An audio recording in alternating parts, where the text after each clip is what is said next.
Oh, folks, your boy Despot. Welcome to another episode of Green Room. I'm going to continue where I left off yesterday, essentially, because they seem to want this fight. I don't know why.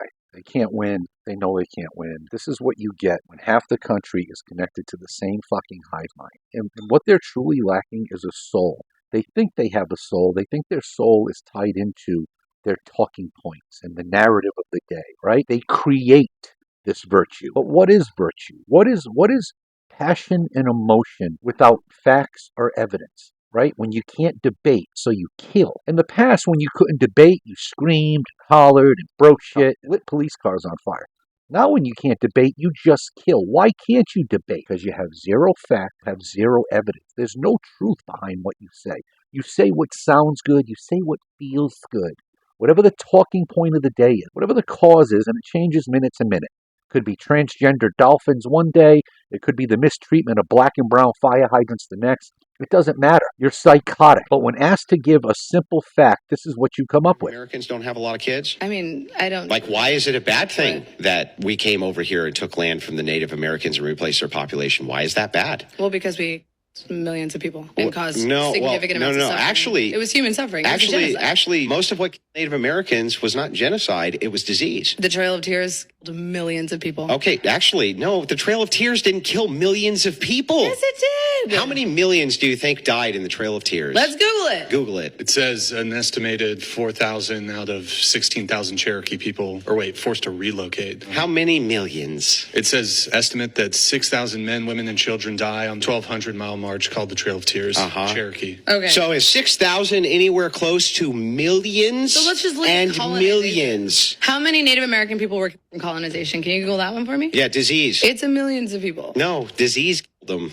Disease killed the overwhelming amount of Native Americans. You know that we used chemical warfare, or not we. Oh, we did, huh? So we didn't understand anything about how diseases worked, but we were able to use diseases for chemical warfare, huh? Yes or no, do men have more privilege in society? Yes, but again, I would think that a disabled man probably has less privilege than a able-bodied woman. If we were to take all women and put them collective as a group, and all men collective as a group, would you say that men are more advantaged or have privileges over women, or that women are privileged and have advantages over men? Yeah, I would say collectively, men probably have more privileges. Okay, so let me just start with this. What about the draft? I don't think the draft should apply to anyone, though, to be honest. It does apply to men, I know, right? and I don't even think we should have a draft. But I think we do that have a is draft. Inherently immoral as well. And how could it be that men, young men especially, can be drafted at the age of 18, 19, 20 years old, be sent to fight wars often on behalf of women who can vote them into those wars? How is that a privilege that men have? And what is if you had to pick anything that you could point to for women that is on par with that duty that men have, I want to hear what it is. I would say probably the societal role of the traditional wife and the inability for certain women, or the promotion of an idea that women should not be allowed to work. Who promotes that women should not be allowed to work? You do. Women have always been able to work. What does that have to do with anything? Everything that Nitwit believes came from TikTok. How about this one? We also know that even though we are considered a capitalist society, that 1% of the population own 90% of the wealth. Are you aware of that? I'm aware of that. Are you aware of the fact that that top 1% pays 50% of all taxes and the top 50% pays 90% of all taxes? No, that's not true. It is absolutely true. According to the IRS data, it is absolutely true. That's not true. The top 1% pays 50% of all taxes. I think the Do middle you class, think as a middle America classer. would be better off if the wealth was evenly distributed? No, You don't. I don't. Do you think people deserve to be in poverty? No, you all, no matter how much you have it better than 90% of the world in this country. You have it better than 90% of everywhere else. So you want us to strive to be more like Scandinavian countries where, from what I know, they have great education systems. They have good Their markets are clean freer. food and water. They have better access to education, better access to everything. Because their markets are freer. Now, that one, do you think he had a counter to everything she said? A counter backed by facts and evidence. You think it changed her mind? Absolutely not. Why? Because she has no soul. It is our soul. It is our faith that tells us that sometimes even what we hear come out of your mouth, it does sound good.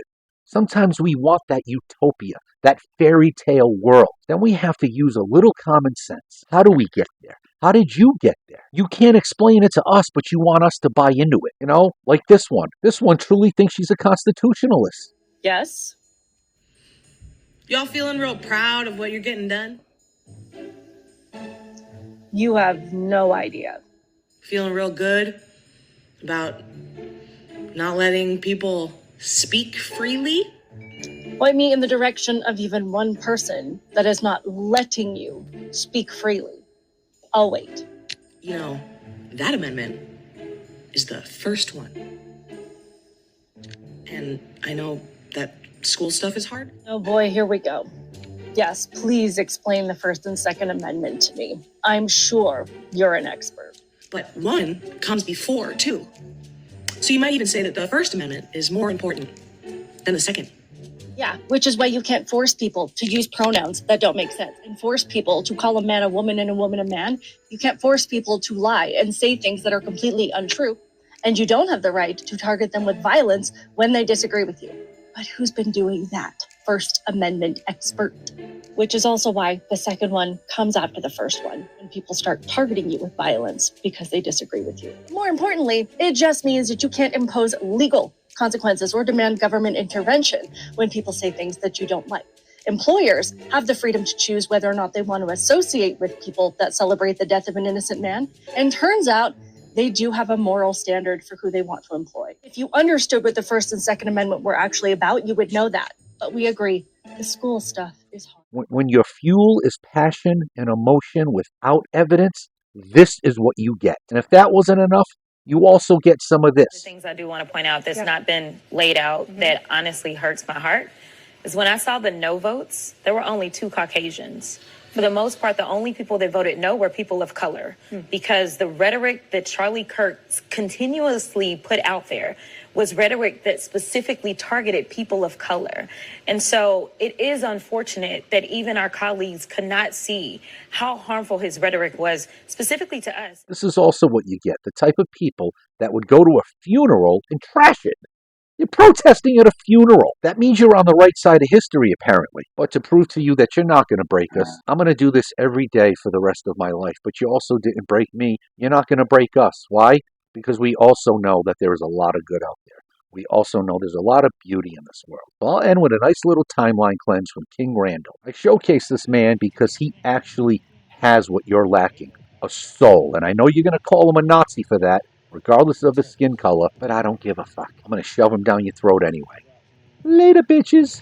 Just like Tiger Woods, he wasn't no golf champion when he started, he had to start. Right, you got to start. There you go. Keep on. Practice make perfect. There you go. All right, look. Just like riding a bicycle. There you go. Take your time. We ain't in no rush. Ain't nobody got a clock on it. There you go. All right. Get Yes, some sir. outside. You got a lot on there. There you go. There you go. Put your lid right there. You can dig in there and get that at the bottom. Put the lid right there. Right there on the side. There you go. All right. Let me ride. Try to keep it straight.